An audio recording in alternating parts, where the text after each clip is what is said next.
Hi there, back from my holiday, continuing with the 350Z build. These are the heads I've got back. I've gas flowed them, they've been vapour blasted and skimmed, and I've all new one-piece stainless steel valves from Brian Crower. Right, a few things to sort out before you start work. Paste. You want your grinding paste and you want a selection of sucker heads. Different sizes, because if you buy a tool, quite often the suckers you get are the wrong size. They're too big and they fall off the valve. So go on Fleabay when you buy your tool, buy a couple of extra wooden lapping tools, get a few extra heads. Get the smaller ones because a lot of multi-valve engines have quite small valves. So that's point one. The second point, I get a piece of cardboard and I mark up front of engine, rear of engine, inlet and exhaust, and I push, so when the valves are done, they're lapped, I'll pop them in order so that I know where each valve goes, and then once they're all lapped in, I can sort out the springs and everything and put them all together in one hit in the correct order. So that's that. So what I would also recommend is these valves are done. So these, I've spent about an hour each on these. They've come out quite smooth. You can see no pitting when it focuses, no pitting. We move along to ones I haven't started on. When it focuses, get it in the light. Yeah, lots of pitting on these ones, and on this one as well. Lots of pitting. They'll take quite a lot of work. So what you can do, rather than spend hours with one packet of fine and medium paste or coarse, you can buy an extra coarse paste. So I've ordered, haven't got it yet, I've got to wait a few days. I've got some extra coarse paste coming and I've got some extra fine so I can get a much better finish. So I've mentioned different size heads. You want the smallest heads. The heads that come with the tool are generally too big. So that's that. So I'll give you a quick demonstration on how I do it. Everybody's different. Right, so I will paste around the valve, the seal, plenty of paste on, and worry about putting too.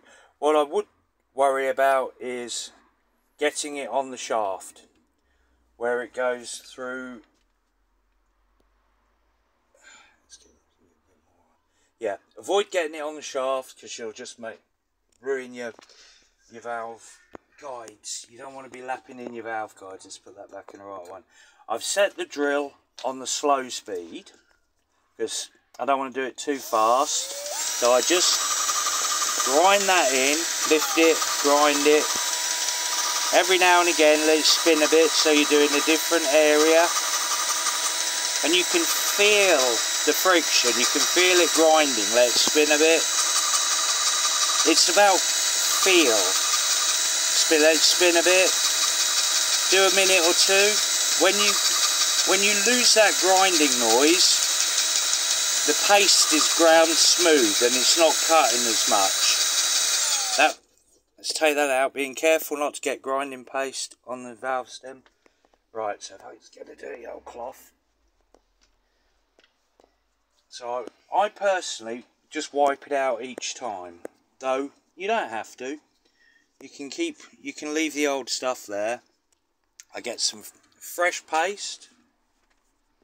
This is coarse. Of course, it's coarse. Loads on there. It's cheap stuff, don't worry.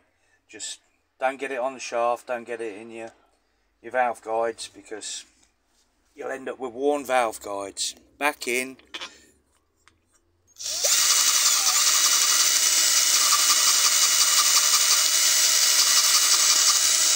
I expect I'm going to spend on these exhaust valves, which are quite pitted, I'm probably going to spend 45 minutes on each one, going through the coarse and the fine grade. Although when the extra fine grade turns up, I will do that as well. Okay, if I take that out, just be careful not to touch it. Right, so you get the general idea. When all the pitting's gone, let's get rid of that. This grinding paste is very abrasive.